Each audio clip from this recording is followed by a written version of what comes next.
Interior designer कैसे बने, ये सोचने से पहले कुछ क्वेश्चंस खुद को ज़रूर पूछना। जैसे, क्या आपको सच में इंटीरियर डिज़ाइनर बनना है? क्या आपका माइंड क्रिएटिव है? क्या आपको स्पेसेस डिज़ाइन करना अच्छा लगता है? ऐसे बहुत सारे क्वेश्चन खुद को पूछे जिनसे आपको क्लैरिटी मिले कि आपको इंटीरियर डिज़ाइनर बनना है।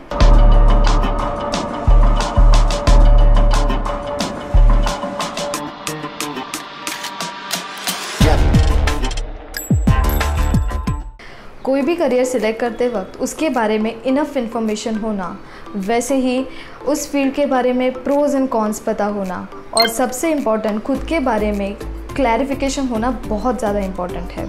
अब बात करेंगे इंटीरियर डिज़ाइनिंग के बारे में, तो ये एक बहुत ही ज़्यादा वास्ट और एक्सटेंसिव फील्ड है जिसमें कम्युनिकेशन, अंडरस्टैंडिंग, पेशेंस, क्रिएटिविटी, इस तरह की क्वालिटीज़ आप में होना बहुत इंपॉर्टेंट है। एक इंटीरियर डिज़ाइनर होने के नाते आपको इस फील्ड को अच्छे से समझना चाहिए, क्योंकि ये फील्ड बहुत ज़्यादा क्रिएटिव, अट्रैक्टिव है और उसी तरह से वो चैलेंजिंग और टेक्निकल भी है।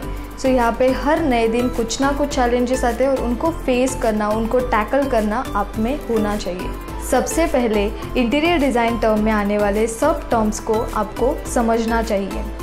जैसे our last video is all about difference between interior design, interior decoration and interior styling। अगर आपने वो वीडियो अभी तक देखा नहीं है तो यहाँ पे लिंक दी गई है, आप ज़रूर चेक करना। उससे आपको क्लैरिफिकेशन मिलेगा इन तीनों भी सर्विसेज के बारे में।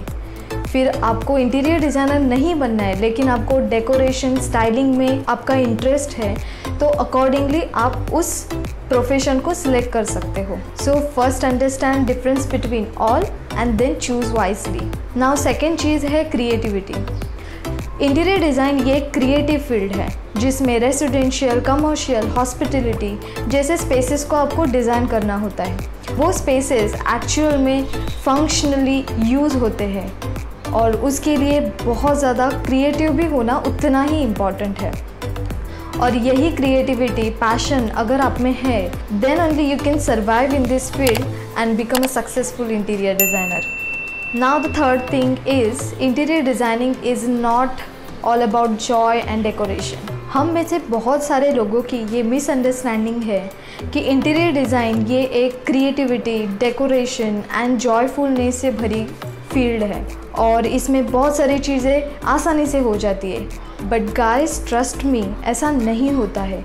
इंटीरियर डिज़ाइन एक ग्लैमरस फील्ड है, बट अगर आप एक्चुअल में काम करना स्टार्ट करते हो तो आप समझ पाओगे कि ये कितने सारे चैलेंजेस से भरी फील्ड है।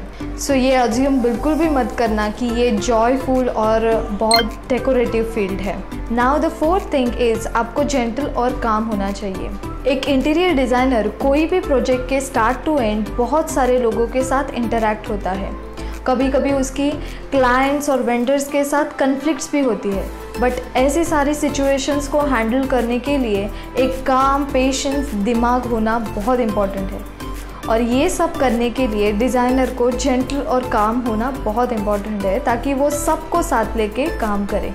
Now fifth thing is don't expect higher expectation about salary।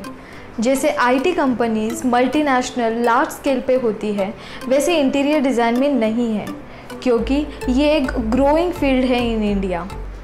यहाँ पे इंटीरियर डिज़ाइन की बहुत सारी स्मॉल फर्म्स है जिसमें एम्प्लॉयज़ लिमिटेड है, वो फर्म की ग्रोथ लिमिटेड है और इसी वजह से सैलरी पैकेजेस भी according to that firm location, उस फर्म के प्रोजेक्ट्स, इन सब फैक्टर्स पे डिपेंड होती है।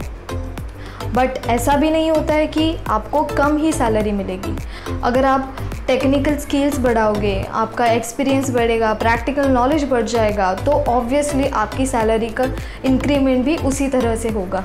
Now the last point is आपको एंथुजियास्टिक और गो गेटर होना चाहिए और वैसे ही कम्पिटिटिव एज पे परफॉर्म करना भी आना चाहिए।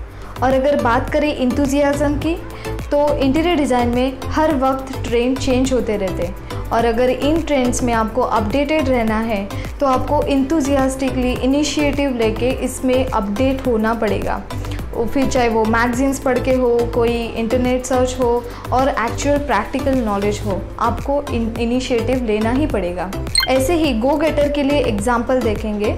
जैसे अगर आपके एक ही टाइम पे 3 से 4 प्रोजेक्ट चल रहे हो और वो सब प्रोजेक्ट्स को आपको ही हैंडल करना है, तो उन सब मल्टीपल प्रोजेक्ट से आने वाले कॉल्स, वहाँ पे क्लाइंट्स मीटिंग, वेंडर्स मीटिंग, इन सब को आपको हैंडल करना आना चाहिए और इन सारे सिचुएशंस के लिए आपको गो गेटर होना ही पड़ेगा। और लास्टली कॉम्पिटिटिव एज पे परफॉर्म करने की बात हो तो ये क्रिएटिव फील्ड है, सो ऑब्वियसली यहाँ पे बहुत सारे कॉम्पिटिशन्स रहेंगे।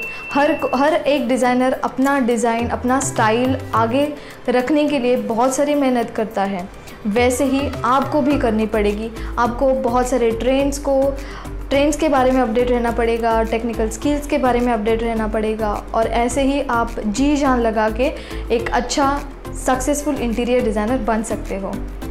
So, after hearing and understanding all these factors, आपको समझ आया होगा कि आपको ये सारे क्वेश्चंस खुद को पूछने हैं और आपके ऑब्जर्वेशन में ऐसे और भी कुछ क्वेश्चंस आते हैं तो खुद को ज़रूर पूछे और खुद के बारे में, अपने फील्ड के बारे में एक क्लैरिफिकेशन ज़रूर लेना, जिससे आपको ये करियर सिलेक्ट करते वक्त हेल्प होगी। ये डिसीजन फ्रेशर्स के लिए एक ईजी और कन्वीनियंट हो सकता है, बट जो लोग इसको सेकेंड करियर के हिसाब से देख रहे हैं उन लोगों के लिए हमारा एक सजेशन है कि इस फील्ड के बारे में ज़्यादा से ज़्यादा जानकारी लेना और ख़ुद को क्वेश्चन भी करना, जिससे आप एक राइट डिसीजन ले सको। तो मिलते हैं एक नए वीडियो में एक नए टॉपिक के साथ जो आपका टुवर्ड्स इंटीरियर रिस्पेक्ट और नॉलेज बढ़ाए। तब तक stay tune, see you soon.